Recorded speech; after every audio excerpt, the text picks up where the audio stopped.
Et bonsoir et bienvenue à tous sur le 35e talk show du Twitterm Talk Show. J'espère que vous êtes contents d'être là ce soir avec nous. Nous, on est vraiment déçus. On va vous expliquer tout ça après. Je suis en compagnie de mes chroniqueurs habituels, à savoir Zempe, FX et Gunther. Salut les gars. Salut tout le Salut, monde. team. Bonsoir à tous. Ce soir, je suis aussi avec un invité spécial qu'on est vraiment très heureux de recevoir, à savoir Karim Attab de Radio Maritima, si je ne me trompe pas, pardon. Salut Karim. Salut tout le monde, salut la team, merci de m'avoir invité. C'est un plaisir pour moi d'être avec vous ce soir. Ah bah c'est très gentil. Donc et après il y a René, l'éternel retardataire qui nous rejoindra. Ne vous inquiétez pas, vous aurez l'occasion de débattre un petit peu avec lui. Donc dès à présent posez vos questions sur le chat les gars, on vous attend, on vous répondra directement en live. Donc ce soir au programme, donc on va mettre en plusieurs parties le débrief du match de cet OM Lyon qui a été ô combien décevant au final. Donc on va s'attarder tout d'abord sur l'aspect tactique de la rencontre. Ensuite, on va essayer de chercher un petit peu les responsables de cet échec plus en profondeur. Est-ce que Garcia est le principal responsable de cet échec? Enfin, le premier en tout cas. On va se demander aussi quel avenir pour l'OM, à savoir est-ce que ça va être beaucoup plus compliqué d'accrocher cette troisième place finalement? Est-ce qu'on va pouvoir jouer l'Europa League avec toutes les certitudes qu'on devrait avoir? Ensuite, on va revenir sur des événements qui se sont passés hier soir après la rencontre, à savoir l'altercation qu'il y a eu entre Adil Rami et le joueur lyonnais, et aussi le vilain geste d'Anthony Lopez. Et enfin, les questions des auditeurs en live. Donc on y va tout de suite. Première partie. Donc OM Lyon, le débrief. Je vais commencer par toi Karim. On a une question habituelle sur ce talk, à savoir à quoi tu t'attendais avant ce match-là, avant même que le match se soit passé. Voilà, comment tu te sentais avant ce match-là? Moi, je le sentais pas trop mal, il faut être honnête. Sur ce que j'ai vu sur la première demi-heure, ça a conforté un petit peu ce que j'attendais. Je pensais qu'il allait y avoir une explosivité, tant dans l'agressivité, mais une furia, je dirais, offensive de la part de l'OM, parce qu'il y avait aussi une revanche à prendre par rapport au match aller. Certains joueurs avaient dit, comme Steve Mandanda, qui voulait oublier le match aller. Mais bon, après, voilà, après c'est comme tout le monde, c'est exactement le contraire qui s'est passé. Mais après l'ouverture du score de Rolando, je pensais que poussé par 60 000 spectateurs, sans aucun Lyonnais véritable dans le stade, les joueurs allaient faire la différence, surtout par rapport à ce qu'on avait vu sur les derniers matchs. C'était le dernier effort à fournir. Malheureusement, ça n'a pas été le cas. Ouais, Zempe, du coup, je te laisse. Karim, plutôt bien, je pense, résumer à peu près tout ce qu'on pensait, mais vas-y, si tu as quelque chose à rajouter, je te laisse.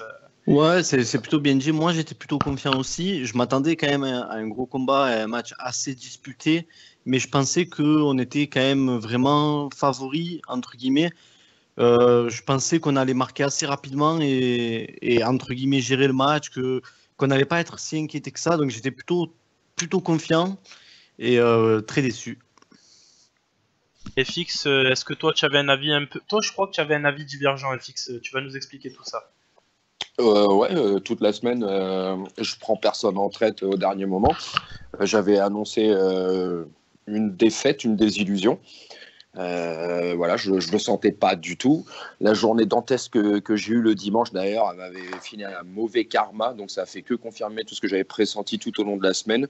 Voilà, je connais très bien mon club, malheureusement peut-être un peu trop bien. Lors du dernier talk, j'avais parlé d'un scénario qui pouvait ressembler à celui de Paris en 2003, mais il s'est passé exactement la même chose. Donc voilà, j'étais pessimiste tout du long. Et malheureusement, les joueurs ont confirmé ce pourquoi j'étais pessimiste envers eux. Ouais, Gunther, toi pour finir, toi je sais que déjà tu as eu du mal à venir à l'avant-match par fainéantise, mais est-ce que tu pressentais quelque chose toi aussi? Bah oui, je pense que dans une des dernières émissions, j'ai dit que j'étais pas serein. Le seul truc qui m'a fait faire changer d'avis, c'était l'absence de Fekir. Je me suis dit oui, en effet, c'est vrai que Fekir dans les gros matchs et tout ça. Mais bon, tu sais, notre éternel débat, pour toi, Lyon est une équipe de série. Pour moi, c'est une équipe qui est forte dans les gros matchs et qui peut s'écrouler 2 secondes après. Et donc voilà, j'avais très très peur. Mais l'absence de Fekir me donnait espoir et en vain. Ouais, est-ce que Karim tu veux rajouter quelque chose à tout ça, ou on peut passer dans l'aspect tactique du match? Non, il n'y a pas grand-chose à dire. Voilà. Juste qu'il y avait une atmosphère particulière avant le match, que c'était peut-être aussi fort, si ce n'est plus fort qu'un OM PSG, et que malheureusement, l'équipe dans son ensemble, on va pas sortir pour l'instant d'individualité, mais l'équipe a failli dans ce combat qui aurait dû apporter beaucoup de joie à tous les Marseillais aujourd'hui. Justement, garde la parole, on va parler, comme tu dis, de l'OM dans son ensemble.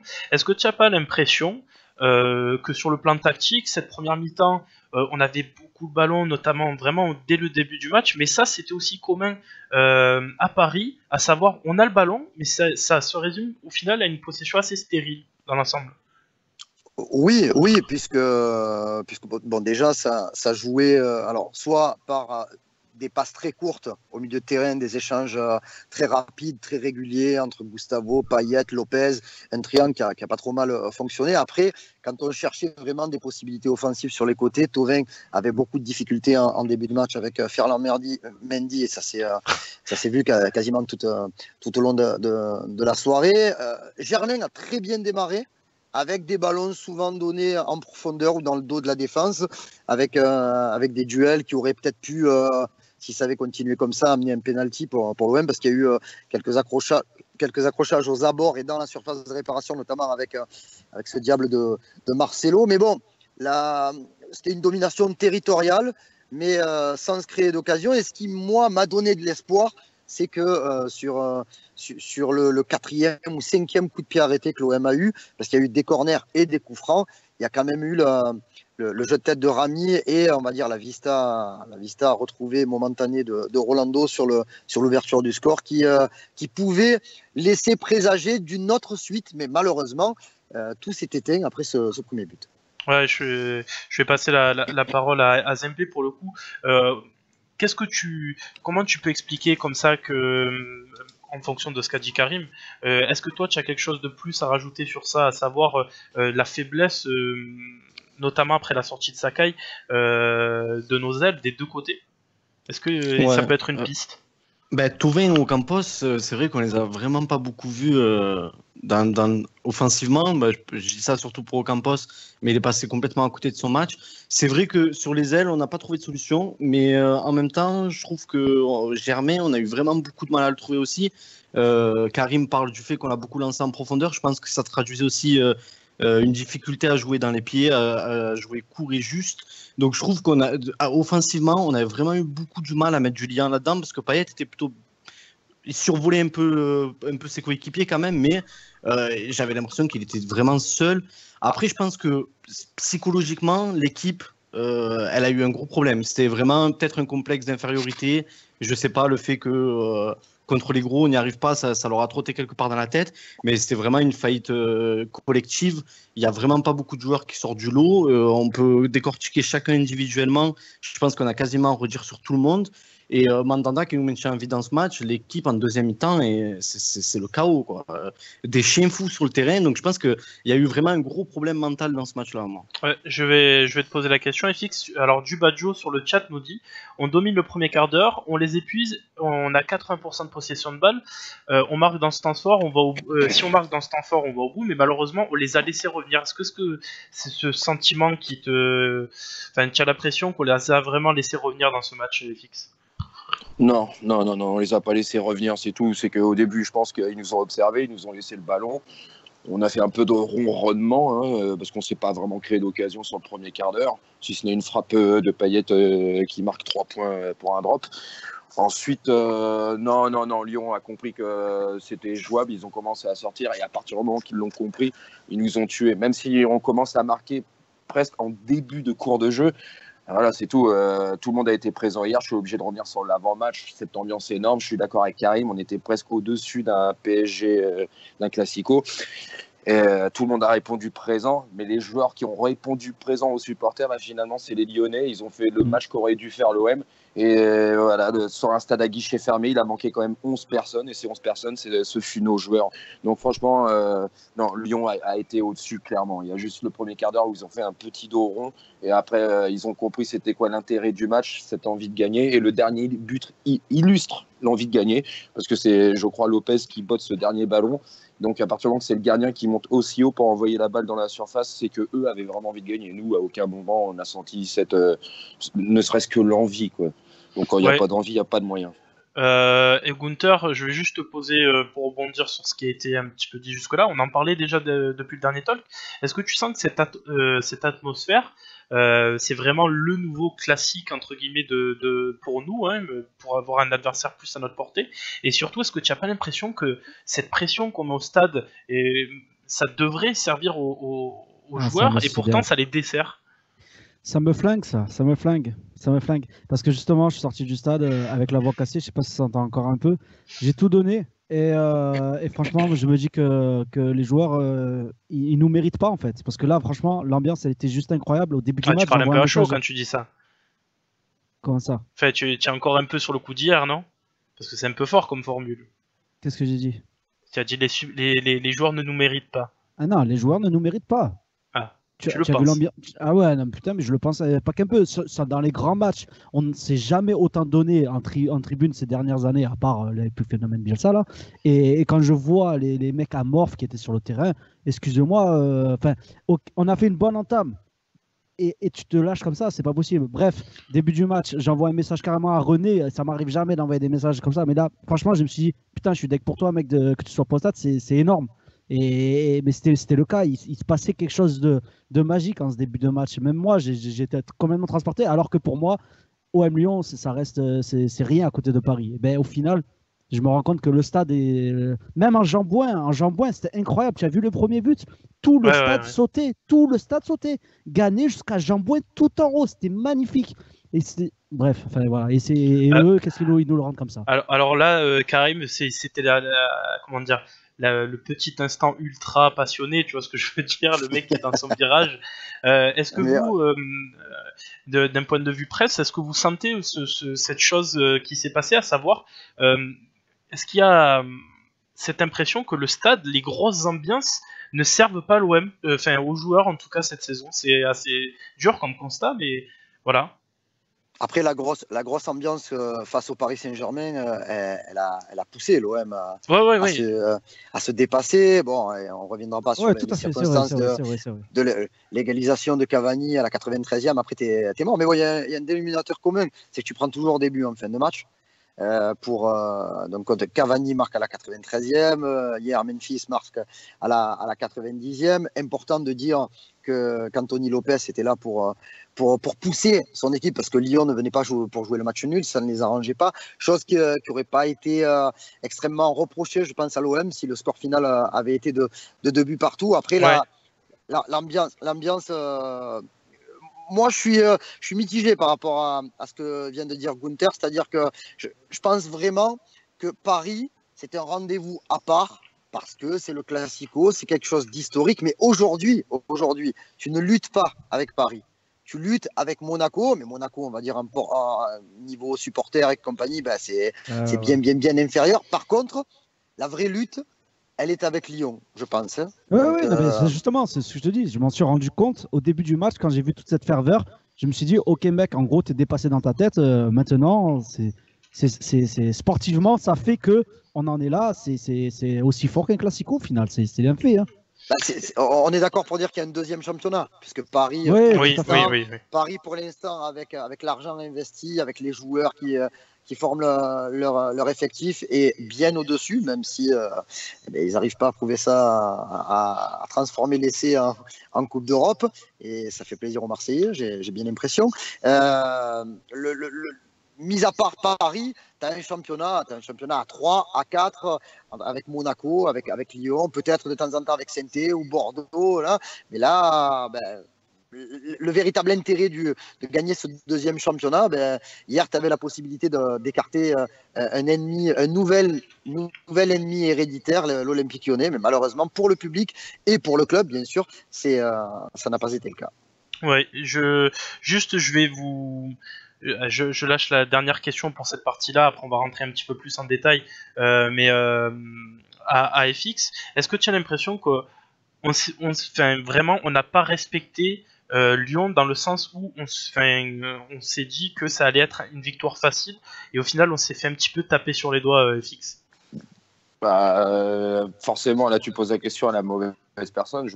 Parce que moi, personnellement, je vais être contradictoire, puisque comme je te dis, j'étais plus que ultra méfiant de ce match. J'ai pas apprécié qu'on troll Lyon fait après l'élimination, parce qu'on avait notre match à préparer. Et je pense même que, on va revenir en détail après, que Rudy Garcia, il se peut qu'il ait eu le même état d'esprit que nous par rapport à ses choix de composition. Et il a peut-être eu un manque de respect de l'adversaire. Voilà, on s'est dit que c'était une bête blessée, Lyon, que nous, on allait les terminer. Voilà, en fait, c'est un phénix, tout simplement. D'accord. Bonsoir. Bien joué, René. Salut, René. Salut. Voilà, donc René qui vient d'arriver parce qu'il était au kebab. Donc, on peut le dire, hein, je pense que c'est pas secret. On va passer à la deuxième partie. Tu peux trahir, il n'y a pas de souci.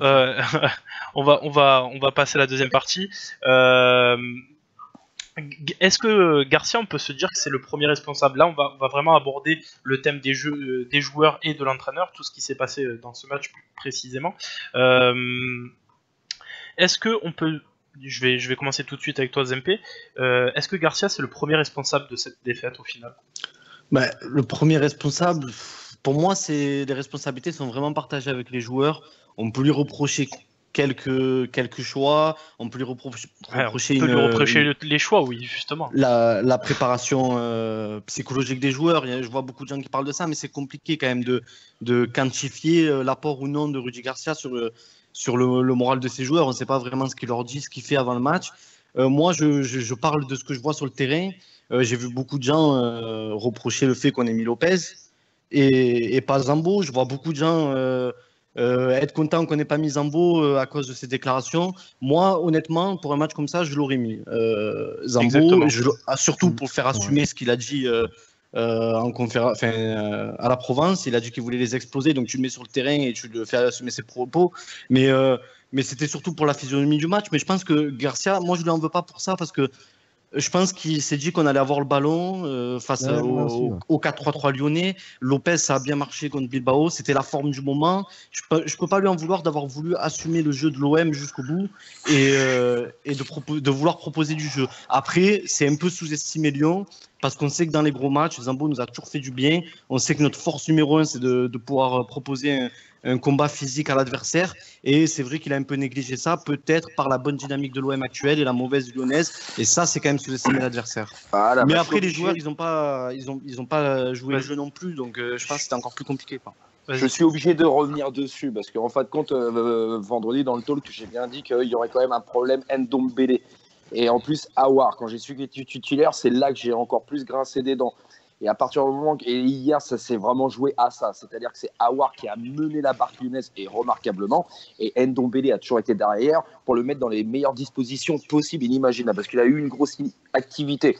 Donc dans ce cas-là, tu ne rends pas service à Luis Gustavo parce qu'il n'était pas là dans la transmission de ces deux joueurs-là. Et forcément, Zambo se serait occupé d'Aouar. Ça n'a pas été le cas. Et là, tu l'as bien dit, Zempe, la responsabilité de Garcia, c'est qu'il n'a pas pris au sérieux cette équipe de Lyon. Il ne l'a pas respectée. Il s'est dit, avec Lopez, on va avoir le jeu. Eux, ils sont morts. Donc, autant être toujours le plus haut possible. Je vais avoir mon 80% de possession de balle. Et mon collectif, il va tourner remarquablement face à des plots. Il a abordé le match comme ça. Il ne l'a pas abordé autrement. Il est responsable de la titularisation de Lopez. Je vais poser la question à Karim. Donc je vois sur Periscope qu'on me dit il a vraiment manqué Zambo hier soir au milieu. Moi, pour ma part, je suis un peu de cet avis. Est-ce que tu penses qu'il y a eu d'autres... est-ce que tous les choix de joueurs ont été judicieux, Karim, hier soir? Quand tu regardes la défense, y avait rien, tu pouvais rien faire d'autre, puisque en plus Sakai s'est blessé, donc il y a eu l'entrée de Bounassar. Sur les 3 derniers matchs, quand tu prends les matchs d'Ocampos, c'est impossible de ne pas faire jouer Ocampos. Ça, on est d'accord. Ça, il n'y a pas de souci. Payet en 10 et Thauvin sur le côté, c'était la logique. Après, moi je ne suis pas un anti-Germain, loin de là, mais bon, Mitroglou, je le sens bien en ce moment. C'est ce que Il j'ai a dit un à état FX, il a un état d'esprit qui est quand même totalement différent de la première partie de saison. Il a l'air d'être revenu à 100% sur un plan physique. On sait qu'il y avait des possibilités avec les joueurs de couloir ou avec Dimitri Payet et ses ballons sur coup de pied arrêté de mettre des ballons dans la surface de réparation. On a vu quand même que bon, le but qu'il marque, c'est un but plein d'opportunisme. Et quand il monte, je ne sais pas si vous revoyez un petit peu l'image, mais bon, il est quand même 20-30 cm au-dessus de Marcelo. Alors, Oui. ils ne prennent pas leur impulsion au même moment. Mais bon, voilà, peut-être que après, c'est facile de dire après le match, oui, pourquoi pas Mitroglou à la place de Germain. Je me souviens, moi, samedi, avoir posé la question à Rudy Garcia en conférence de presse sur Maxime Lopez, en lui disant quand Maxime Lopez aligne 3 performances comme ils viennent de les aligner, 2 fois Bilbao et 1 fois Toulouse, c'est compliqué de le lever de l'équipe. Mais de notre côté, moi je suis un peu d'accord avec ce que vous dites par rapport à Zambo Anguissa. Le gars, alors il a fait ce qu'il a fait, il a dit ce qu'il a dit à la Provence, il n'y a pas de problème. Hein, mais après, moi je pense qu'il fallait plus le responsabiliser. Et en plus, tu pouvais avoir besoin de son impact dans le jeu pour couper les relations Aouar, Ndombele, le duel avec Touzard également. Donc, et là, en plus, le fait de ne... C'est presque comme s'il avait été un petit peu sanctionné, mis au piquet par rapport à ce qu'il a dit, parce que je sais que il y a pas mal de joueurs qui n'ont pas apprécié cette phrase, on va les exploser. Mais bon, le mec, il a 21 ans ou 22 ans, tu lui poses la question, il a dit exactement tout ce que tout le monde pensait. Oui. Tout le monde voulait. Je vais juste en rajouter avec... René, est-ce que tu es là déjà? Je peux me prendre un foireux. Oui, t'es un petit peu faible. Allô? Tu es là? Ouais, tu as un petit peu le son faible. Je vais revenir vers toi après.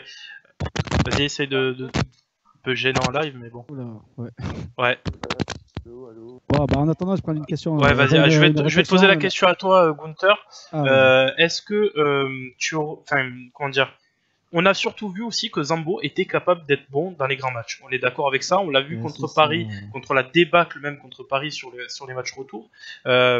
C'était parfaitement, c'est le style de joueur qui peut, porter un peu l'équipe dans ces matchs-là, non? Qu'est-ce que tu en penses? Tout à fait. On avait une longue conversation sur Twitter depuis des jours avec Raymond Tada suite au tweet de Bastien Cordeau. Et là, par exemple, il dit encore Zambo n'aurait rien changé. Mais contre Paris, c'est l'homme du match. Donc, on a plus vu Zambo que la Sanadjara en face. Je veux dire, je comprends pas. Zambo, il aurait pu. Ou, allez, limite, tu le mets pas titulaire, tu te dis, il n'y a pas Fekir, tu fais jouer Lopez. Moi, je trouve que, tu vois, il y avait une logique. Sur les côtés, tu renforces, il y a Sakai plutôt que Bouna. Il y avait une logique, je trouvais.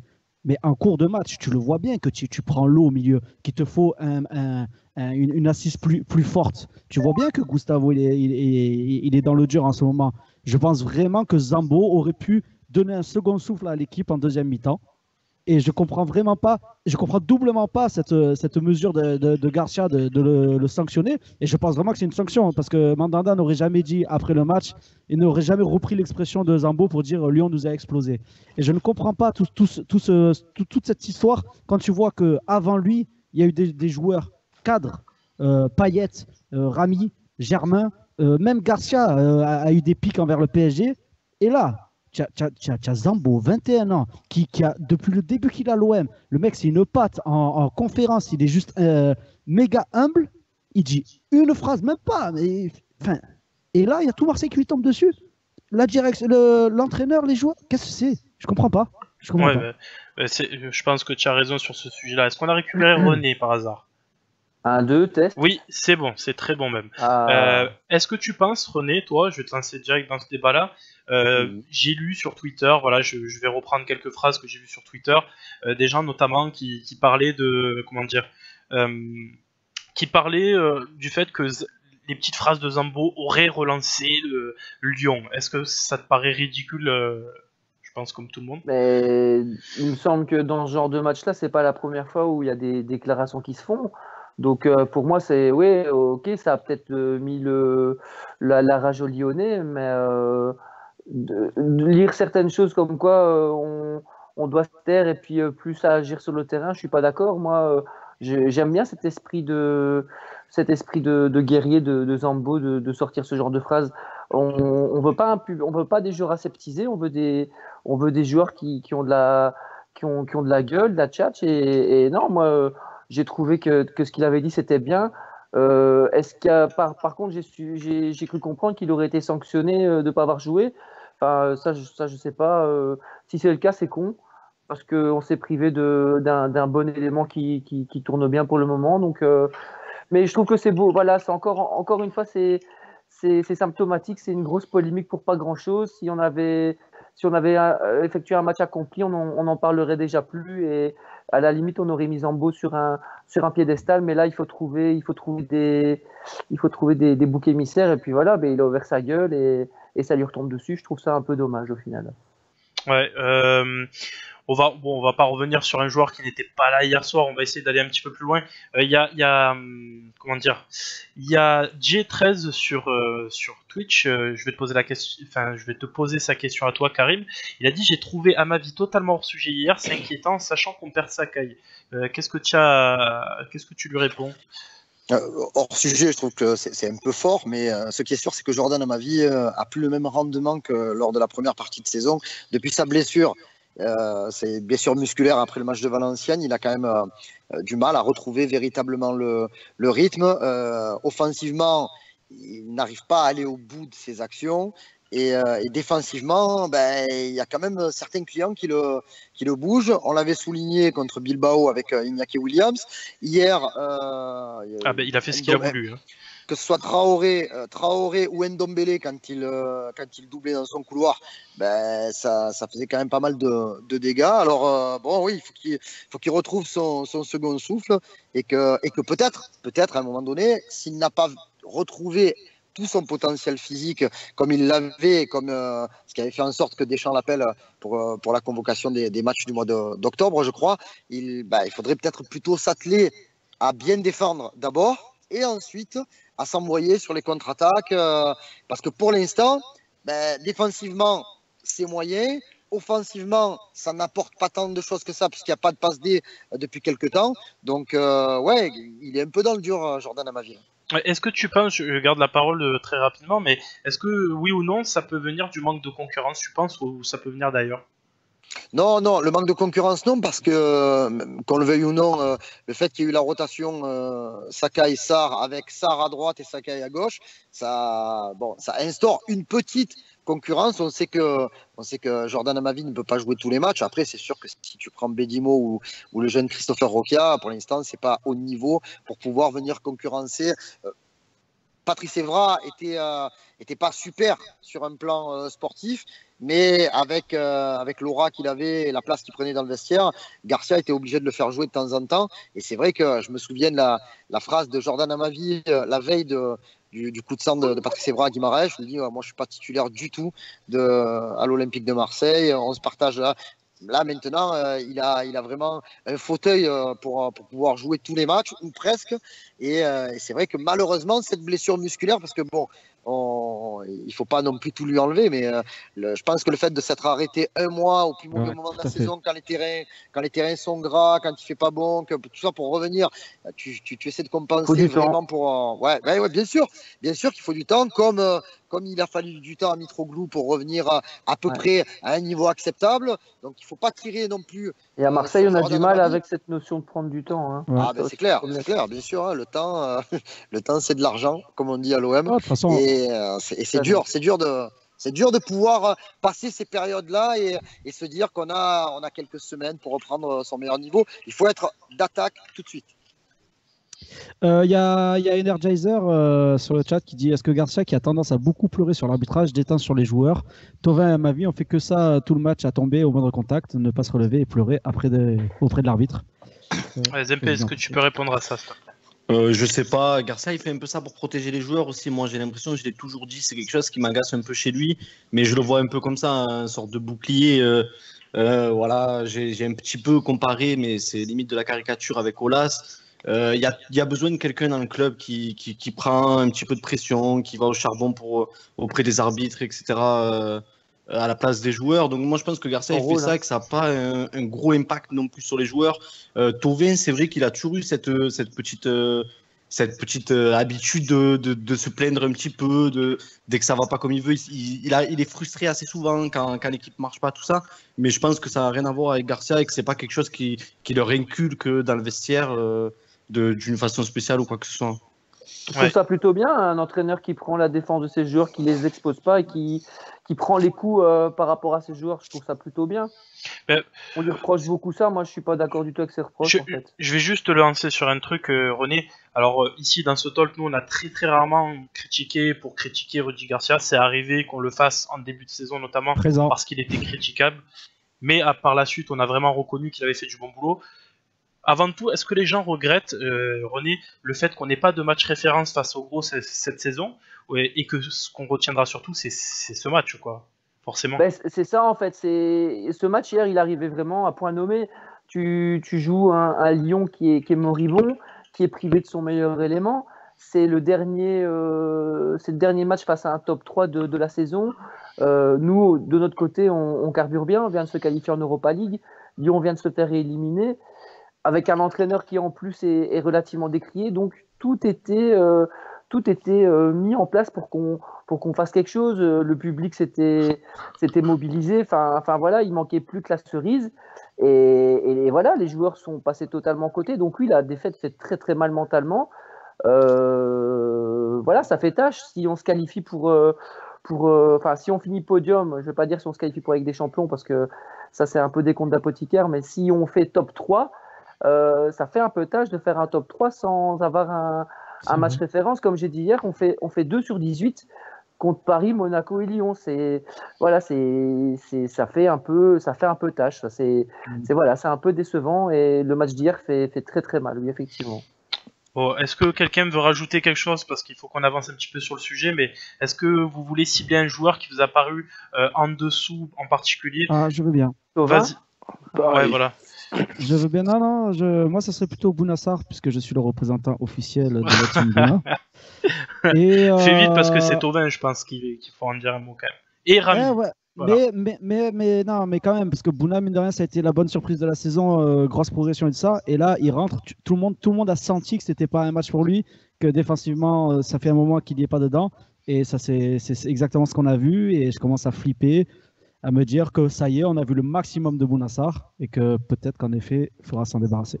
Ouais, on va pas. Je suis désolé, Gunther. On pourra pas faire le débat sur Sarr, mais simplement, Karim, je vais te demander sur les 2 derniers joueurs que j'aurais voulu qu'on cite un petit peu. Est-ce que les prestations de Thauvin et Rami t'inquiètent un petit peu sur ces 3-4 derniers matchs là? Alors, inquiété, non, pas véritablement, mais il y a un constat. Bon, pour Flo Thauvin, malheureusement, à chaque fois qu'il tombe sur un client sérieux, parce que bon, on parle des matchs contre les grosses équipes, on n'oubliera pas quand même qu'il a marqué un but important contre le Paris Saint-Germain lors du match aller, mais c'est vrai que quand tu te retrouves face à Kurzawa ou Berchiche, qui ne sont pas non plus les meilleurs défenseurs latéraux d'Europe, Ferland Mendy qui a fait un bon match hier et qui est sur une bonne saison, d'autres joueurs sur l'échiquier européen, c'est clair que c'est plus facile que de jouer contre le latéral gauche de Troyes ou celui de Lille ou de Guingamp, sans leur manquer de respect. Alors, je pense quand même, parce qu'il ne faut pas oublier non plus les stats qui compilent pour l'instant, avec 16 buts marqués, 10 passes D, il fait vraiment une saison exceptionnelle. C'est vrai que c'est peut-être ce qui lui manque. D'arriver à être régulier contre les gros. Et Adil Rami, c'est vraiment physique. Donc je pense que là, les 15 jours qu'il va avoir sans véritable compétition, il va pouvoir les mettre à profit pour pouvoir revenir vraiment de plus belle, parce que c'est quand même, je crois que c'est un des 5-6 joueurs du championnat de France qui a le plus joué. Européen même. Voilà, donc, c'est le joueur en Europe qui a le plus joué, tout simplement. Voilà, vous avez vu son état de fatigue après la séquence où il y a le but de Lyon. Il était à genoux sur le terrain, il n'en pouvait plus, hein, Rami. Ouais, oui. Bon, après, il perd. Après, je pense qu'il s'en veut aussi parce qu'il perd. Il n'en a pas perdu beaucoup hier des duels aériens contre Mariano, mais il en perd un qui coûte très très cher à la fin. Ouais, donc FX c'était bien Rami et pas. Il a fait partie du truc. Ouais. sur le dernier but. Bon, on va passer à la partie 3 parce qu'il faut qu'on avance un petit peu, les gars. Je l'ai intitulé Quel avenir pour l'OM? Tout simplement, on va se poser la question, est-ce que c'est la défaite qui fait le plus mal à l'OM cette saison? Est-ce qu'on va arriver à se relever un petit peu de ça? Donc je vous ai affiché Celle de à l'écran. Monaco était pas triste non plus. Hein. Ouais, mais elle est plutôt en début de saison, donc tu sais que tu peux te rattraper derrière. Mais celle-ci, elle intervient vraiment à un moment clé. Je vous ai affiché à l'écran les deux calendriers des deux clubs, donc Lyon et l'OM, puisque c'est vraiment les deux clubs qui vont être en compétition jusqu'à la fin de l'année. Mis à part qu'on ait plus de matchs, déjà, je vais vous lancer sur la première question. Zempe, est-ce que tu penses que cette défaite fait vraiment mal, pour le coup? Ah oui, je pense qu'elle fait mal parce que c'était on l'a répété, la dernière occasion de battre un gros, et qu'en plus tu vas sûrement si tu passes Leipzig déjà, parce que ça va être un match compliqué, du coup je pense que ça va te faire mal au moral, mais si tu continues en Europa League, tu vas avoir d'autres gros, et que tout ça va te rester un peu en tête, que tu n'as jamais réussi dans ton championnat à en battre un. Donc déjà je pense que la dimension psychologique, ça va faire mal aux joueurs. Et ensuite, tu relances Lyon, donc évidemment, tu les vois revenir au classement, et tu vas avoir la pression à chaque fois que tu joues, puisque à la moindre défaite, Lyon peut te passer devant avec seulement 2 points. Donc ça, déjà, oui, c'est une défaite forcément très, très difficile à encaisser. Je suis pas d'accord. Vas-y René, si tu n'es pas d'accord. Je suis pas d'accord, justement, ça peut refaire un peu descendre les joueurs un peu sur terre par rapport à une possible euphorie qu'on avait eue ces dernières semaines. Et il peut avoir une remise en question qui peut être justement salvatrice au niveau de la fin de saison. Et voilà, les joueurs prendre conscience que tout n'est pas acquis et qu'il faut remettre un coup de charbon. Et voilà, donc je pense que ça reste des professionnels. À mon avis, effectivement, ils ont été blessés dans leur amour-propre hier soir. Mais j'ose espérer du moins qu'ils ont à cœur de remonter de remettre les choses en place et de montrer que voilà, ce sont des guerriers. Donc je pense au contraire que ça peut avoir un impact pas positif, parce qu'une défaite c'est jamais positif, mais je ne serais pas aussi négatif que Zempe sur le point. L'un n'empêche pas l'autre, hein, René. Moi je dis pas qu'ils vont s'effondrer. Moi je pense pas. Je dis juste ça fait mal. Ça fait mal, ouais, voilà, mais je pense que déjà aujourd'hui ils sont passés à autre chose. C'est pas, voilà, et nous peut-être nous en tant que supporters ça fait mal parce que il y a cette rivalité avec Lyon, c'est le jeu des réseaux sociaux beaucoup aussi, mais voilà, les joueurs sont quand même pour la majorité plutôt éloignés de tout ça, et je pense que voilà, ça reste des pros, voilà, c'est une défaite, c'est 3 points de pas pris, c'est un gros qu'on gagne pas, mais à mon avis, la tête, elle est déjà à Dijon, elle est à Leipzig, et puis voilà, quoi. À mon avis, dans les têtes, là, je pense que voilà, ils vont assez vite passer à autre chose.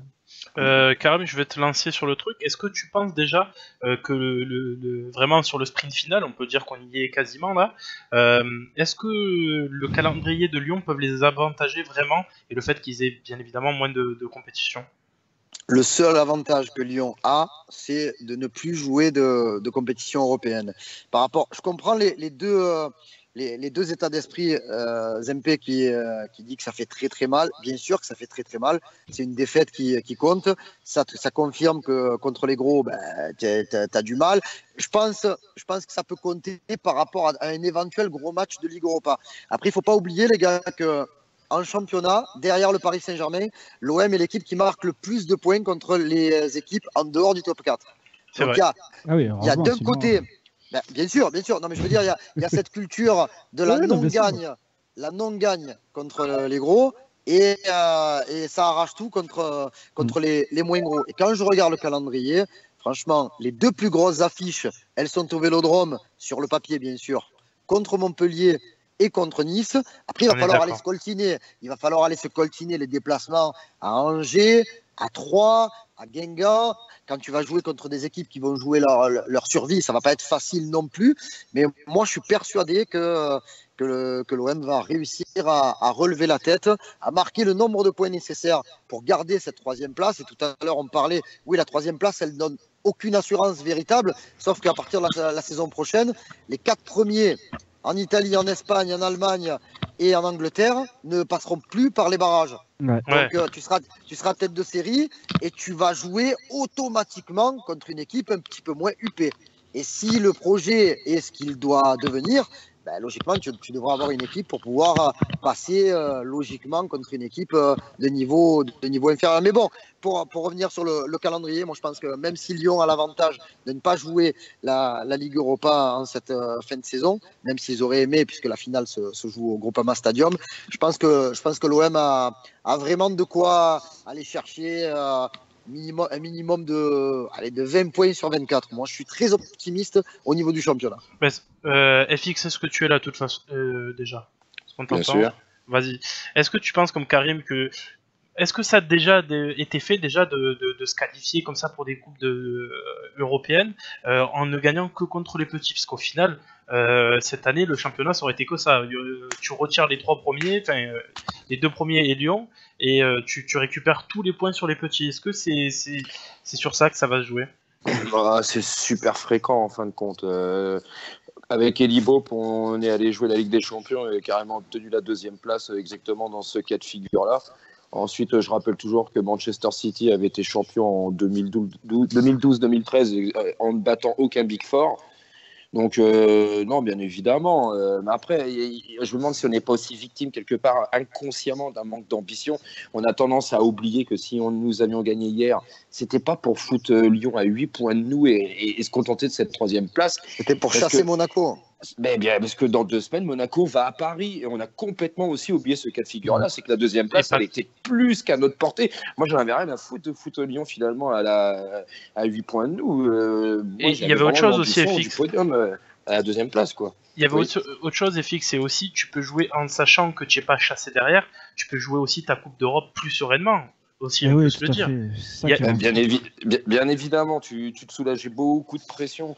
Donc, tu avais même en fait 2 pressions positives. La Coupe d'Europe qui a un bonus magnifique et donc la course à la 2e place qui était plus qu'à ta portée, en n'occultant pas le fait que Monaco allait se déplacer à Paris et que Monaco est souvent mené à domicile à Louis II quand il joue. Ça a été le cas contre Bordeaux, contre Lille. Et il y aura encore 1 ou 2 cas de figure comme ça avant la fin de la saison où ils ne reviendront pas. Donc c'est dommage. Inconsciemment, je pense que finalement, il y a aussi peut-être eu un manque d'ambition. Et hier, ça s'est traduit peut-être par du petit bras. Je ne sais pas si c'est lié, mais en tout cas, la fameuse marche à franchir, hier, elle a été complètement évidente. C'est que pour l'instant, on ne peut pas se sublimer et il y a encore un manque d'ambition qui nous fait défaut. C'est ça la marche à franchir l'année prochaine. Ouais. Zempe, est-ce que tu veux rajouter quelque chose ou on peut passer un petit peu à la suite? Du coup, vu qu'on parle de quel avenir pour l'OM, moi j'avais parlé de ce que pouvait provoquer cette défaite, mais je pense que moi aussi je suis plutôt optimiste pour la suite. J'ai vu beaucoup de gens qui m'ont dit le calendrier Lyon est super simple. Nous, on a quand même des matchs compliqués, Nice, etc. On va peut-être lâcher des points encore et tout. Moi, si on me demande mon avis à l'heure d'aujourd'hui, je pense que la 3e place à la fin de la saison, on est favori pour l'avoir. C'est pas gagné, mais Lyon est beaucoup trop irrégulier pour nous suivre, je pense, sur la distance, sur les 8 matchs qui restent. Et je pense qu'on va prendre, comme Karim l'a dit, beaucoup de points sur les rencontres qui viennent. Après, voir ce que l'Europa League, avec d'éventuelles blessures, etc., peut causer à notre effectif. Mais sinon, je pense qu'on est armé pour combattre jusqu'à la fin pour cette 3e place et qu'on est les favoris pour l'avoir. Je pose une question, Julien. Vas-y, René.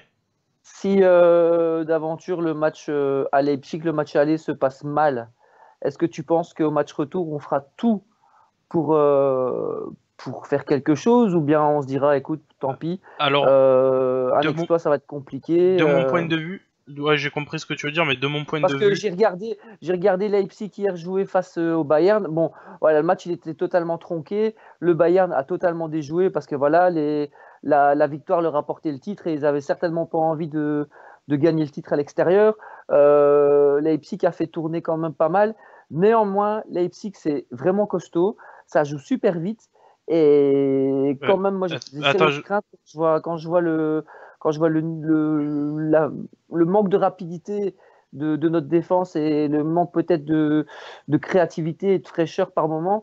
J'ai quand même certaines craintes pour le match aller. Alors moi j'ai envie de te répondre, alors peut-être après les autres seront peut-être pas d'accord avec moi, ils le diront, mais c'est à peu près le seul enjeu réel, si ce n'est la 3e place, mais on va dire en tant que grosse affiche, si tu veux quand même maintenir à flot les supporters, tu peux pas l'abandonner cette coupe. Mais ça peut te coûter cher après par ça rapport peut au te coûter championnat. cher, mais tu peux perdre, tu peux te faire éliminer, je veux dire anonymement en quart de finale, parce que finalement si on sort en quart de finale, personne ne s'en souviendra.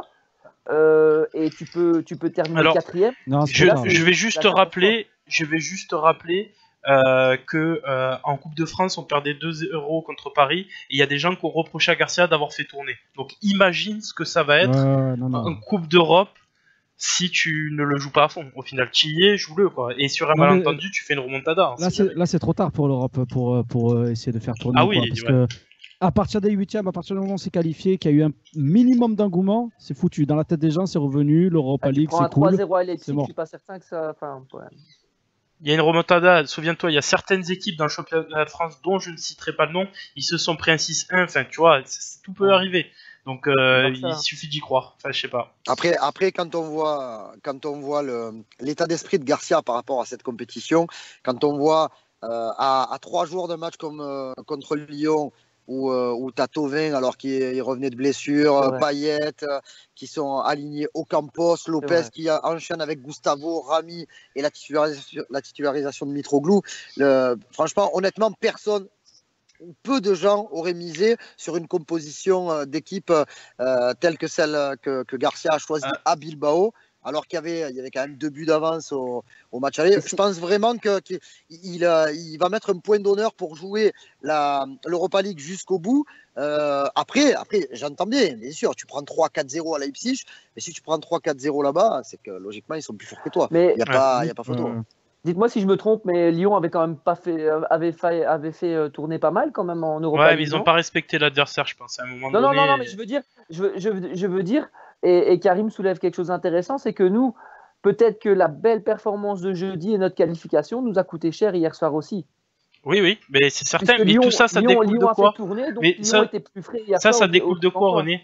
Mais ça découle de quoi? Ça découle de ton erreur d'arbitrage que tu as à l'aller, et Rudy a voulu prendre aucun risque. Parce que si tu étais à 3-0 à l'aller, tu fais tourner sur le retour. Il n'y a pas de problème. Mais le fait que tu prennes ce but sur penalty imaginaire, Garcia veut assurer le coup parce qu'il se cague dessus de se faire remonter. Donc voilà, c'est comme ça. C'est une articulation. Tout à fait. Non, mais là, je suis d'accord avec toi. Hein. Ah, c'est vrai, ça. Il a bien, pour moi, ce qu'il a fait à Bilbao, je ne reproche pas du tout, je ne reprocherai jamais. Ah bah non. Parce que voilà, il était obligé d'aligner la belle équipe et de faire tourner après si d'aventure on marquait ce qu'on a fait d'ailleurs. Mais voilà. Je vais juste reprendre la parole, les gars, parce que Karim nous a prévenu qu'il devait nous quitter à 21h45. Et il va pouvoir rester. Ah ben voilà. C'est beau. Ah ben beau. Voilà. Et pour vous indiquer, Karim, je vous dis pas le lieu d'où il fait cet appel, mais je le remercie vraiment. Voilà.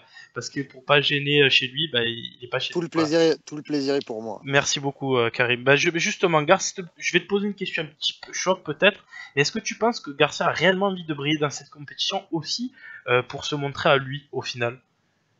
Alors, je sais pas si c'est pour se montrer à lui, mais bon, quand il dit à la fin de la saison, ce qui intéresse les supporters, c'est d'être qualifié pour la Ligue des Champions, ils s'en foutent de perdre contre les gros. Alors, c'est un peu démagogique parce que je pense que les supporters, ils veulent que l'OM se qualifie en Ligue des Champions, mais ils en ont marre. Depuis 2011, l'OM n'a pas battu Paris. Depuis 2014, l'OM n'a pas battu Lyon. Depuis 2015, l'OM n'a pas battu Monaco. Donc ça fait quand même, ça commence à faire à dater. Mais après, bien sûr. Allez, j'exagère. On va pas faire une statue à Garcia si tu gagnes la Ligue Europa, mais quand même, on critique tous les clubs, tous les entraîneurs qui chaque année ne jouent pas cette compétition à fond, alors que bon, on a l'impression que tout le monde dit là, pourquoi Paris il se qualifie pour les 8e de finale de la Ligue des Champions, parce que ça sert à rien pour l'instant. Pourquoi ils jouent pas la Ligue Europa? Lyon, c'est le même discours à l'époque. Ils ont eu leurs 7 titres consécutifs. Ils étaient toujours en Champions League. Ils sortaient en 8e, en quart, une fois en demi. Mais la Ligue Europa, c'est quelque chose d'accessible et on voit que certains grands clubs la jouent à fond aujourd'hui. Alors, bien sûr que pour Garcia, ça ferait vraiment une superbe ligne sur son palmarès de la gagner, voire même d'aller en finale, puisque aujourd'hui, Si je vous dis Göteborg 2004, tout le monde se souvient de la finale contre Valence. 99 Moscou contre Parme, tout le monde se souvient que l'OM a été en finale.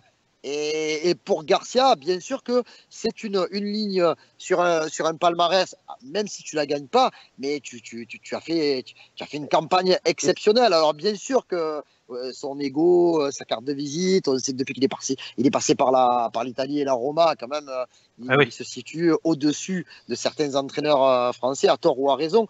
Mais bon, je dirais que c'est un challenge qui est intéressant, qui est donnant, gagnant pour le club et pour lui.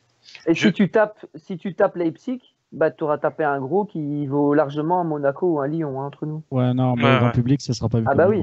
Ah bah tant pis, bah alors c'est que le public connaît pas, parce que oui, mais bon, ça fait, c'est comme ça, là, tu peux être sûr et certain, ça sera dénigré. Ouais, mais ça a fait tomber Monaco Ligue des Champions. Je sais, et quand tu vois l'effectif de Leipzig, c'est en Ligue 1. C'est sûr que c'est deuxième saison en Bundesliga, ça fait pas beaucoup. Ouais, mais des gens. Je suis d'accord avec toi, René, hein, mais ça sera dénigré. Et voilà, à mon avis, mais tout ça pour dire, ça doit tenir à cœur à Garcia d'au moins faire quelque chose face aux Allemands, parce que voilà, à mon avis, ça doit quand même le toucher humainement qu'on le traite d'entraîneur de la loose par rapport au gros club. Mais les gars, pour terminer, un truc qui est sûr, c'est que les joueurs, tu vois, tu peux arriver en quart de finale et te dire, bon, bah voilà, en faisant preuve d'humilité, on va essayer de faire du mieux possible. Bon, le tirage, c'est Leipzig et compagnie. Les joueurs, il y en a beaucoup qui sont persuadés, déjà dans leur tête, qui peuvent aller au bout ou qui peuvent aller en finale. Donc ça, c'est quand même quelque chose de positif. On a déjà. Pour toi, Karim. Vas-y, Gunther, après, il faut passer. Est-ce que tu penses que Rami, qui est son discours vraiment, il dit vraiment à tout le monde que lui, l'Europa League, c'est sa priorité. Est-ce que tu penses que c'est contagieux dans l'effectif ? Oui, complètement, parce que j'en ai parlé avec certains joueurs. Voilà, un Florian Thauvin qui s'exprime pas tout le temps, qui fait un peu de langue de bois. Hein. Lui, il pense également cela possible. Dimitri Payet sait en plus que s'il se montre sur la scène européenne, il aura un petit peu plus de chance peut-être d'accrocher le wagon de la Coupe du Monde. Et un mec comme Luis Gustavo, je ne sais pas si vous l'avez entendu samedi, la seule référence qu'il fait pour comparer l'OM au Bayern Munich, c'est quand il dit, quand on a gagné la Ligue des Champions, jouer une compétition européenne quand tu es dans le dernier carré ou dans les 8 dernières équipes, ça, que ce soit la Ligue des Champions ou la Ligue Europa, même si la Ligue Europa a moins de prestige, ça reste quand même quelque chose, un trophée. Donc je pense que Rami, dans son sillage, a tiré quand même une bonne partie du vestiaire. Ouais, on va passer, les gars, je suis désolé, il y a beaucoup à dire, mais on n'a qu'une heure malheureusement, vous connaissez un petit peu le truc. On va passer à la partie 4. Donc vous savez, malheureusement, qu'il y a eu des incidents à la fin du match. Donc des premières constatations, donc il y aurait eu petite altercation entre Rami et le défenseur de Lyon, dont j'ai oublié le nom tellement il est insignifiant, parce que le problème c'est que celui qui a le même nom qu'un célèbre joueur du Real Madrid. Ouais, Marcelo. Donc non, mais je voulais bien lui montrer que ça fait 6 mois qu'il est là, il s'est pris pour je sais pas qui, le mec. Charmante épouse d'ailleurs. Comment dire, est-ce que FX, toi, est-ce que tu as eu vent de ces histoires-là? Est-ce que tu sais ce que peut risquer Rami, Marcelo, et il faut pas oublier notre ami Anthony Lopez qui brille plus dans le championnat de France par ses coups d'éclat au niveau des points, des jambes, tout ce qu'il veut, mais sûrement pas par son jeu au final sur le terrain. Est-ce que tu sais ce que tous ces gens-là risquent, et est-ce que pour toi ça paraît normal ce genre d'attitude? Non, bah forcément, aucune attitude est dite normale. Après, peut-être que Adil Rami, justement, il avait le mental pour, même si au niveau du jeu hier, ça n'a pas été ça pour lui. Mais après, donc forcément, je pense que l'événement a un petit peu dépassé l'esprit de certains. Et si Lyon-Chambre ou Lyon a aussi une mauvaise attitude, c'est qu'eux, ils étaient quand même bien dans leur match. Donc si nous, on répond aussi à leur provocation, c'est qu'il y a bien une dominance psychologique de leur part. Donc déjà, ça, c'est un aveu de rendez-vous manqué de notre part. Ensuite, au niveau des sanctions, des disciplines, normalement, ce genre de geste, quand il y a, on va dire, réellement bagarre ou des coups portés, c'est 5 matchs selon la loi. Après, les commissions de discipline débattent dessus. Ça peut être réduit, par exemple, à 2 matchs. Mais les deux qui ont vraiment des problèmes qui peuvent être encourus, ce sont Lopez et Rami. Vraiment, parce qu'il y aurait eu des gestes réels et visibles et des vidéos le prouveraient. Ensuite, le chambré, on l'a vu du côté de Nabil Fekir, il avait chambré à Saint-Etienne et il n'avait strictement rien eu. Donc, le coup du maillot, c'est pas dit que ce soit aussi repris. Après, il y a eu les insultes, et ça peut être sanctionné de 2 matchs. Voilà, mais bon, après, je vais être obligé de plagier Carré. Mais bon, vu qu'on en a parlé avant, il y a les fameux rapports aussi transmis par l'arbitre. Donc, c'est lui qui aura le dernier mot. Le rapport, pour moi, il est déjà dans la poche de Jean-Michel Aulas. Parce que quand il a des joueurs qui peuvent taper le corps arbitral, qui se passe strictement rien, le joueur, il revient super clean. Et que Ruffier, sans gros mots, arrive à se prendre. Combien il avait pris de matchs de suspension? 3 matchs? 4 matchs. Donc voilà, on sait que hier on n'a pas fait ça devant les bonnes personnes. Donc il se peut que ça fasse des grosses tollées un peu plus tard s'il y a un manque d'équité. Mais je vais pas dire que je suis pessimiste parce que j'ai pas envie de me mettre en position de victime. Mais les cas antérieurs à cette saison nous ont montré des choses très étonnantes. Donc voilà, ça va être une affaire à suivre. Ça va peut-être être un feuilleton assez sympa. Karim, je vais te poser la question parce que toi, pour le coup, voilà, on a parlé de façon générale, mais toi, tu y étais. Tu faisais partie, je crois, de ces 4-5 journalistes qui sont restés assez tard, c'est ça? Pour avoir un petit peu l'avis du corps arbitral. On m'a posé beaucoup de fois la question à l'instant sur Periscope. Déjà, est-ce que tu sais qui est le membre du staff de l'OM qui a été frappé par Anthony Lopez ou pas du tout? Malheureusement, non, pas du tout. Mais même en revoyant les images, j'ai du mal à distinguer. On distingue bien la droite là, ou la gifle de Lopez avec. En plus, il a gardé ses gants, donc tu vois que c'est. Et pas fait en face à face. C'est pas Yoann Tonnet qui prend le coup. Non, c'est un membre du staff. Hein. C'est un membre du staff. Alors, membre du staff ou membre de la sécurité, je ne sais pas véritablement, mais bon, dans tous les cas, ça a chauffé. Bon, l'arbitre a rien voulu dire sur ça, hein, bien entendu. Il a juste donné une petite explication sur la position de Mitroglou là, qui part de son camp avec les pieds dedans et le corps dehors. Mais bon, bref, ça après le match, ça ne sert plus à rien d'en débattre. Mais sur les incidents, non, il est resté très très sobre. Après, c'est sûr que c'était très impressionnant puisque moi j'étais déjà en zone mixte, puisque les places sont très chères dans ce genre de match et t'entendais un boucan, mais pas possible. En plus, on avait les écrans à côté, donc on voyait tout ce qui se passait. C'était bouillant. Pour voir la réaction, alors c'est vrai qu'il y a beaucoup de gens n'étaient pas d'accord avec le fait que Florian Thauvin revienne sur ces incidents en disant que bon, le mec, que Marcelo, il n'a pas affaire à montrer son maillot. Alors je ne sais pas, j'ai pas entendu Marcelo s'il a vraiment dit, à moins que ce soit un fake, mais s'il a vraiment dit je montre mon maillot parce qu'il a le numéro 6, le nombre de points qu'on a pris contre l'OM, quand même il faut le faire à Marseille, devant 60 000 spectateurs, dans un match une fin de match électrique. Je pense qu'il y a des choses quand même qui sont évitables. Et en plus, tu as des joueurs, alors je me trompe peut-être, mais tu as des mecs comme sulfureux, comme Zlatan et compagnie qui sont déjà venus et qui à chaque fois nous ont démonté et ils se sont pas montrés aussi virulents dans le Vélodrome. Mais c'est là où tu vois que les propos de Zambo, mine de rien, ça a joué. Je pense vraiment qu'il y a les Lyonnais se comportent comme des cons, hein, franchement. Mais oui, alors pourquoi là, d'un coup, il sort son maillot, il monte 6 points? Parce qu'ils se sont fait chambrer tout le match par le public, et tu sais comme ils sont. Me dis pas, les joueurs ne croient pas que c'est un monde. C'est dans l'ADN du Lyonnais d'être provocateur. Attends, Gunther, laisse-moi parler. Tu penses que sur la pelouse, les joueurs ne passent pas leur match à s'insulter? Tu crois qu'il y a besoin de ça, d'une petite déclate à la presse pour savoir ce qu'il y a à faire en face? Je crois pas, franchement. Me prends pas pour un fou en disant ça. Ça serait mentir. Je vois les faits. En fin de match, il y a eu ils ont été très très très très fiers, plus qu'à l'accoutumée, à en provoquer, à montrer ce maillot avec 6 points. Écoute. Moi, je me dis, c'est quand même étonnant que ça arrive la fois où on les provoque avant match. Mais les provoquer parce que juste il a dit ça, faut arrêter de déconner, quoi. Non, je suis pas d'accord. Après, je dis pas que nous on s'est planté parce qu'on s'est. Non, tu vois, je dis juste que je pense que l'excès. Bon, alors on arrête de faire. On va avancer un petit peu. On va avancer un petit peu sur ça, sur ce dossier-là. FX me disait avant le match, et je vais te poser la question, Karim, parce que toi aussi tu devais être là à ce moment-là.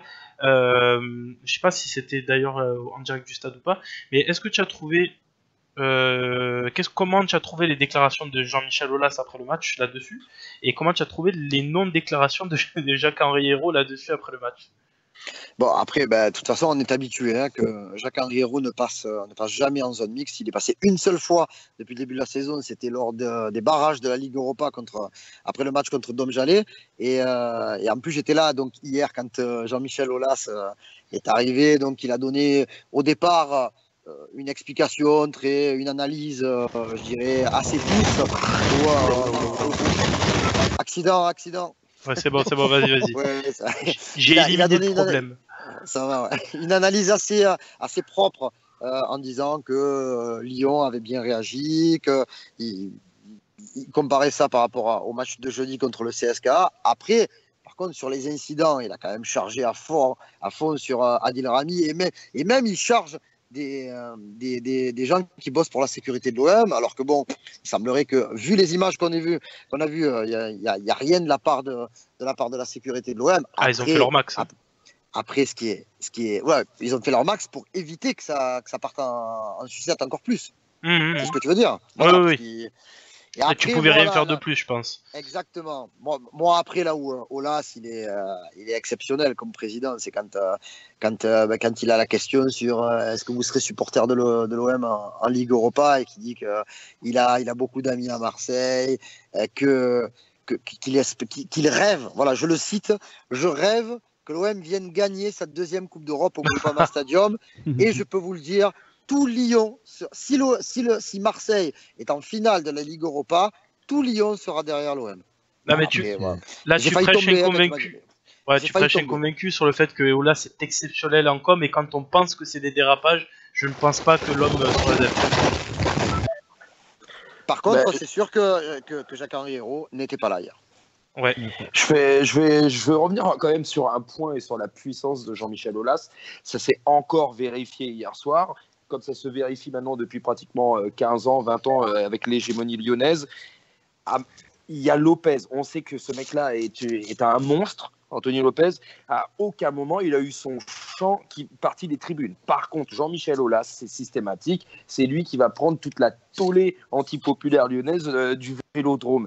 À partir du moment qu'on passe notre temps à mettre la pression et à insulter Aulas, Aulas, il est dans son petit fauteuil, il est au calme avec sa coupe de champagne.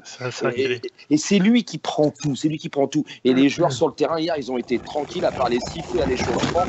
Voilà, ils n'ont pas eu leur flot d'insultes aussi, où les mecs pourraient se caguer dessus. C'est juste à Aulas de se caguer dessus, un mec en loge. Donc voilà. Et nous, de notre côté, il va falloir aussi un peu soulever le problème de la communication interne du club, parce qu'apparemment tout est remis sur les épaules de Garcia. C'est Garcia qui gère l'absolu total de la communication. Un directeur sportif, même si on lui a donné un rôle de s'occuper du centre de formation, de faire progresser le club et d'avoir des structures plus solides, il est directeur sportif. Donc sur le sportif, il a peut-être aussi des sorties à faire, et c'est absolument pas le cas. Et je parle même pas du président qui a choisi de faire l'autruche.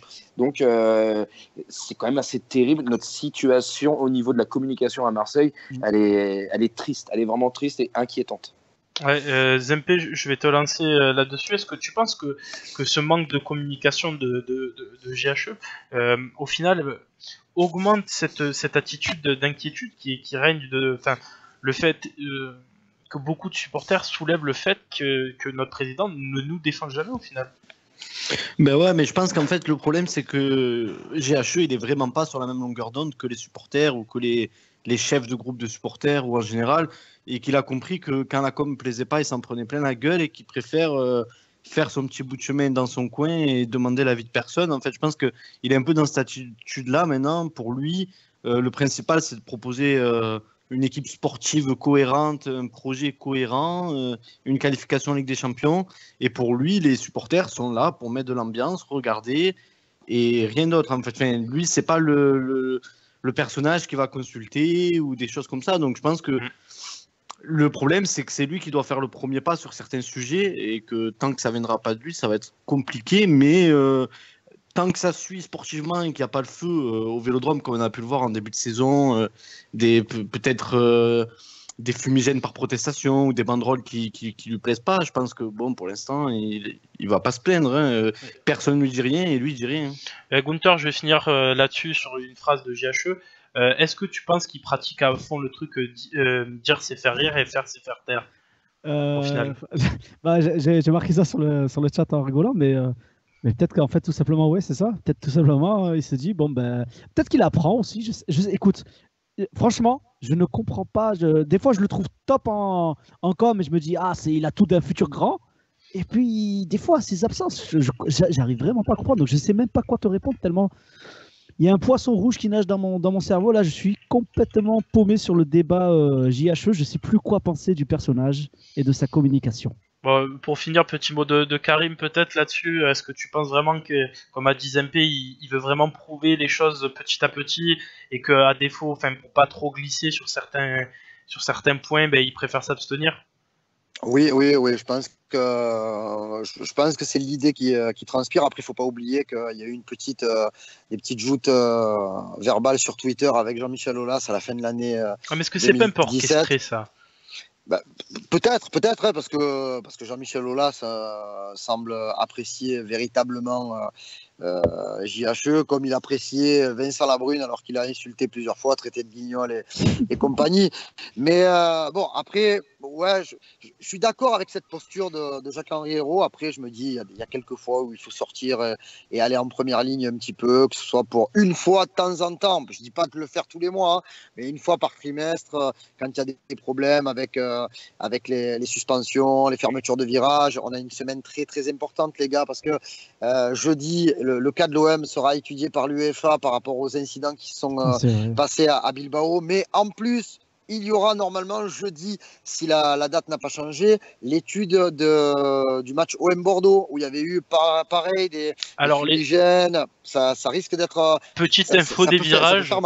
Petite info des virages, et pour tous ceux qui nous écoutent, les MTP préviennent déjà de ne pas réserver leur place, vos hôtels et compagnie pour OM Montpellier, parce que ils sont sur le coup de la suspension et ça pourrait... Il y a une chance sur deux, chance sur deux que le sursis pète. Hein. Voilà, donc voilà, c'était la petite info sympa. Il y a eu d'autres questions qui m'ont été posées sur les supporters, mais on n'y reviendra pas dans le temps. J'ai des infos sur Bilbao. Vas-y. En fait, l'accueil absolument terrifiante, horrible, peu aimable, donc dégueulasse en fait de la police espagnole avec une fouille honteuse à la limite du légal. Et donc, en fin de compte, l'invective serait partie suite vraiment à la provocation policière réellement. Donc, voilà, on n'a pas tapé des agents de l'ordre, mais bon, voilà, ça a été un cauchemar pour ceux qui sont allés là-haut. Et c'est un deuxième cauchemar après le cauchemar de Braga, il ne faut pas l'oublier. Hein. Oui, parce que Braga, ça a été quand même la moitié du parquage a vu le match à partir de la demi-heure de jeu. Dès que tu sortais du rang, on m'a expliqué que ça tapait de la matraque.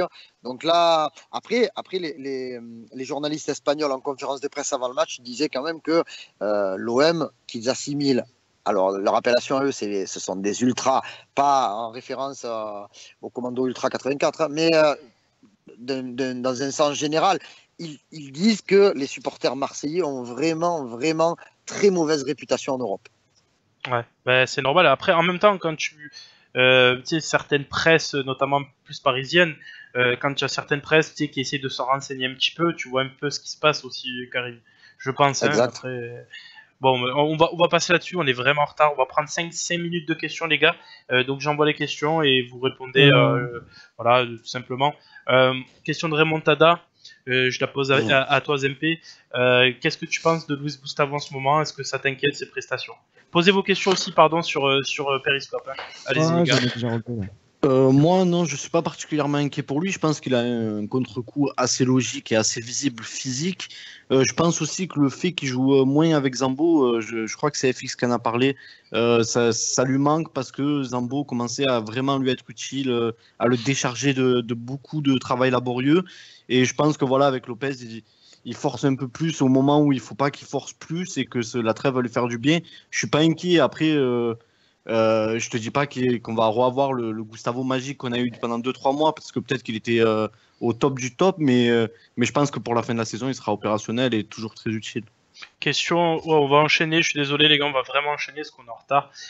Question de Dubadio, pour toi Karim, suite à la déclaration de GHE sur le stade de Bilbao, pensez-vous qu'un départ d'Uvel est dans les cartons? Je pense que ça discute serré là pour qu'il y ait une solution trouvée peut-être à la fin de la saison. Pour l'intersaison, pour cet été, l'OM fait le forcing. Aimerait, alors met un peu la pression avec des déclarations décidées là, mais je sais que ça parle vraiment pour essayer de faire en sorte que l'OM récupère la gestion du stade et pour la saison prochaine. On va profiter, je suis petite aparté. Merci Kirito de t'être abonné au talk. Merci, ça fait super plaisir. Merci mon pote.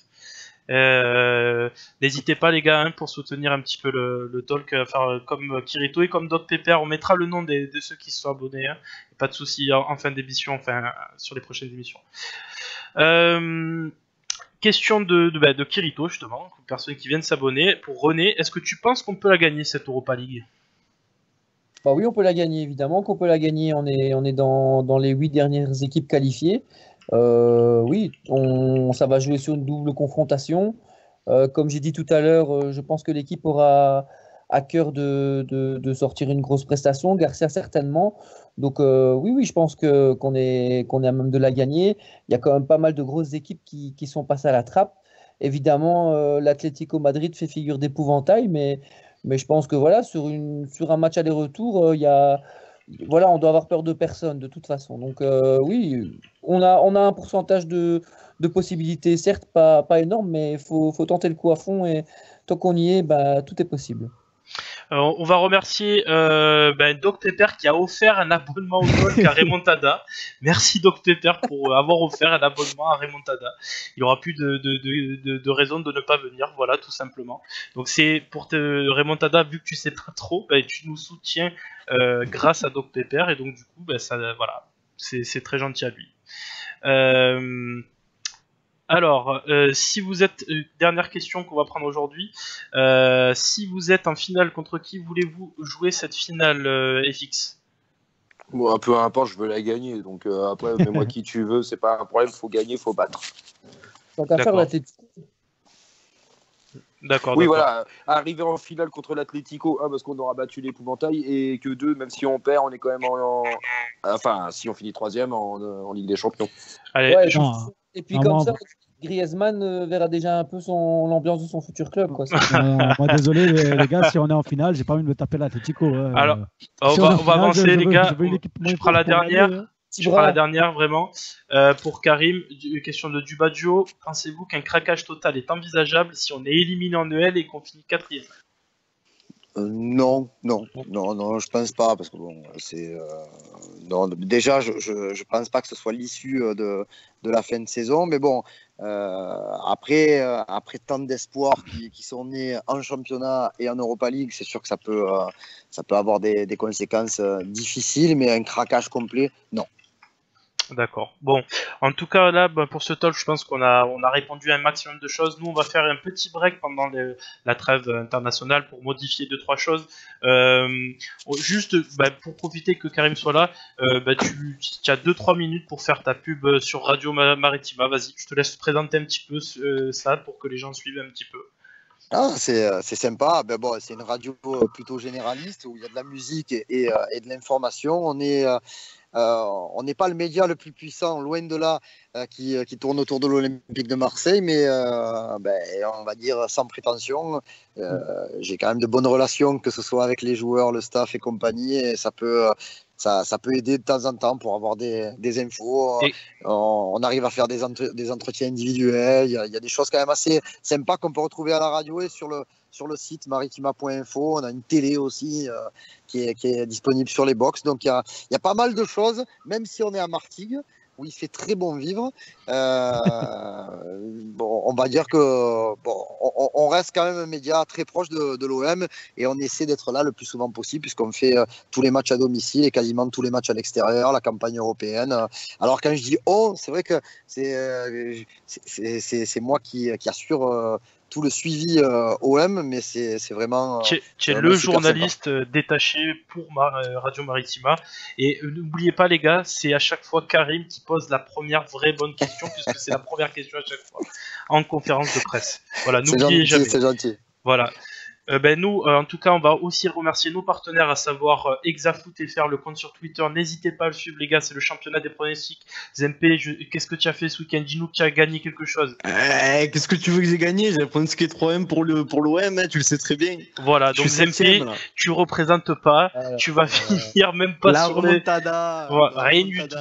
Et n'oubliez pas aussi de suivre le compte partenaire OM Passion, d'aller sur leur site. C'est un compte fait par des ultras marseillais qui parlent des statistiques de l'OM et qui parlent de l'OM en général. Allez suivre tout ça. Nous suivre aussi sur YouTube, sur Instagram et sur notre page Facebook. Et si je peux dire un petit mot aujourd'hui. Vas-y René, avant de quitter le live. C'est un petit teasing, mais pour ceux qui sont adeptes des paris sportifs, on vous prépare un petit quelque chose dans quelques temps. Oui, et on vous prépare du contenu, les gars. Une fois par semaine, on va vous donner, comme peut le faire Winamax ou autre truc, on va vous donner nos pronos en live, petite vidéo de 2-3 minutes à chaque fois. Si vous voulez nous suivre sur ça aussi, il n'y a pas de souci. En tout cas, n'hésitez pas à RT la vidéo qui va sortir en replay sur YouTube ce soir même. Et on vous remercie de nous avoir suivis ce soir. À bientôt, et allez l'OM, les gars. Allez, Bonne soirée, allez, l'OM. Bonsoir à tous. Salut les gars, bonsoir, merci.